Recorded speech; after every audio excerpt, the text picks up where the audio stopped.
வணக்கம் நண்பர்களே. காலை எழுந்தவுடன் கணக்கு 30வது நாளுக்கான விடைகளை இந்த வீடியோவில் பார்க்க போகிறோம். இன்னைக்கோட பார்த்தீங்க அப்படின்னா 150 கேள்விகளுக்கு நம்ம வினாக்களையும் விடைகளையும் சொல்லி முடிச்சிருக்கோம்.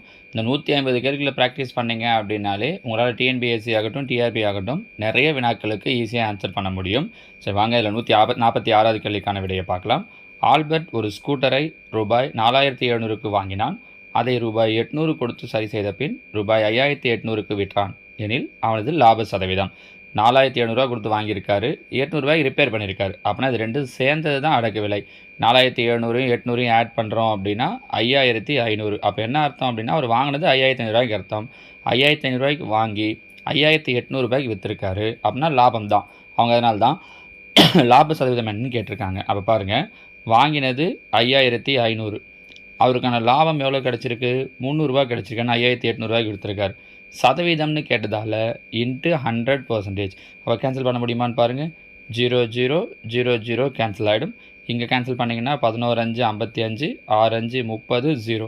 அப்போ 60/11. இதை நம்ம கலப்பு பின்னமாக மாற்றினோன்னா 11 55 மீதி 5. அப்போ 5/1 11% அப்படிங்கிறது தான் ஆன்சர் ஆப்ஷன் பி. ஓகேங்களா? ஸோ தகப்பிடமாக இருக்கிறத கலப்பினமாக மாற்றிடுறோம். அடுத்து 147. ஏ என்பவர் தான் ரூபாய் 400 கொடுத்து வாங்கிய சைக்கிளை பியிடம் 20% லாபத்தில் விற்கிறார். பி அதனை தான் வாங்கியதை விட 10% லாபத்தில் சியிடம் விற்கிறார் எனில் சி பியிடம் எவ்வளவு தொகை கொடுத்திருப்பார்? பாருங்கள், 400 வாங்கி 20% லாபம். அப்போ 400ல் 10% 40, 20% அப்படின்னா 80. அப்போ ஏ வந்து பி கிட்ட 480 விற்றுருக்காரு. இவர் 10% லாபத்தில் விற்கிறார். 480ல் 10% அப்படின்னா 48. கடைசி ஒரு 0 விற்றா போதும். அப்போது சி எவ்வளோ கொடுத்து வாங்கியிருப்பார் அப்படிங்கிறது தான் கொஷின். அப்போ ஆட் பண்ணோம் அப்படின்னா 528. அப்போ சி எவ்வளோ கொடுத்து வாங்கியிருப்பார் அப்படின்னா 528 கொடுத்து வாங்கியிருப்பார். சரிங்களா? அடுத்துதான் 148. ஒரு இடத்தை ஒருவர் ரூபாய் 18,700க்கு விற்றதன் மூலம் 15% நஷ்டம் அடைந்தார். அவர் 15% லாபம் அடைந்திருக்க வேண்டுமெனில் அந்த இடத்தை என்ன விலைக்கு விற்றிருக்க வேண்டும்? இது முன்னாடி இந்த மாடல் ஒன்று பார்த்துருக்கோம் பாருங்கள். 15% நஷ்டம். பொதுவாக அடக்க விலைங்கிறது 100%.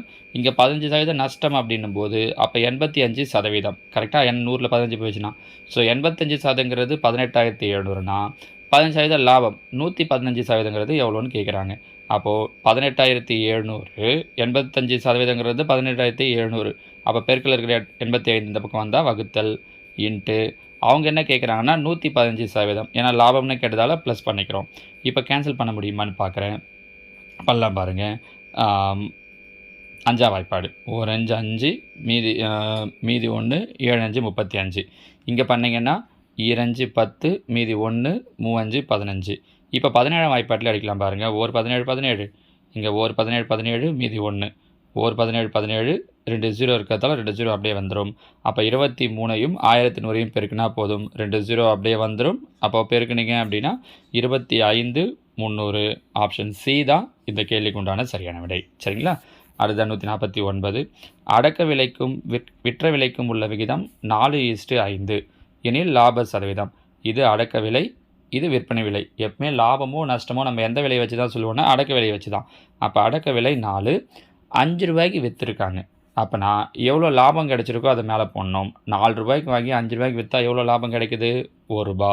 சதவீதம்னு கேட்டதால் இன்ட்டு 100%. அப்போ ஒரு நாள் 4, 25 நாங்க 100. அப்போ எவ்வளோ சதவீத லாபம் அப்படின்னா 25% லாபம். புரியுதுங்களா? ரேஷியோவில் கொடுத்தாலும் போட முடியும் பாருங்கள். 150வது கேள்வி.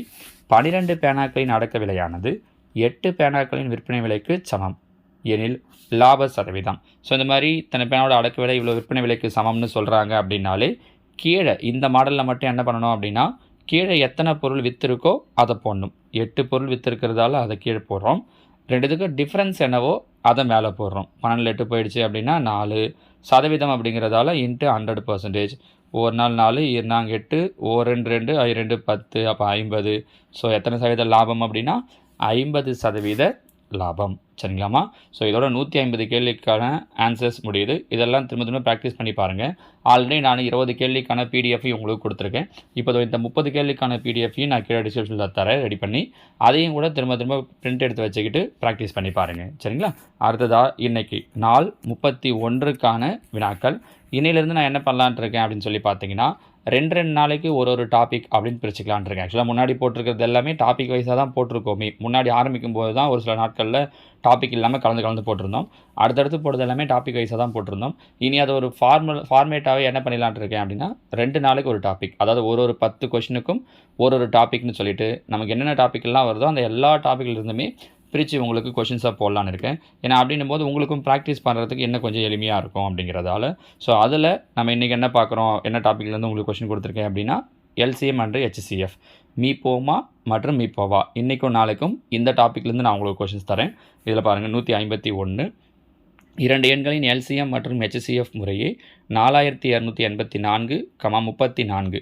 அவற்றில் ஒரு எண் 204 எனில் மற்றொரு எண் என்ன? அடுத்தது 152 10/21, 25/27, 55/24 எல்சிஎம். அடுத்து 153 1.75, 5.6 மற்றும் 7 HCF என்ன?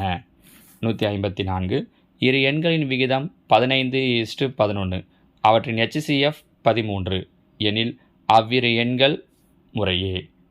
155 2 அடுத்தடுத்த உள்ள ஒற்றைப்படை எண்களின் HCF என்ன? ரொம்ப எளிமையான கேள்வி தான், எல்லாமே ப்ராக்டிஸ் பண்ணி பாருங்கள். உங்களோட ஆன்சர்ஸை கீழே கமெண்டில் சொல்லுங்கள். நாளைக்கு இதுக்கான ஆன்சர் கீழே நான் உங்களுக்கு வீடியோவாக சொல்கிறேன். ஓகேவா? தேங்க்யூ.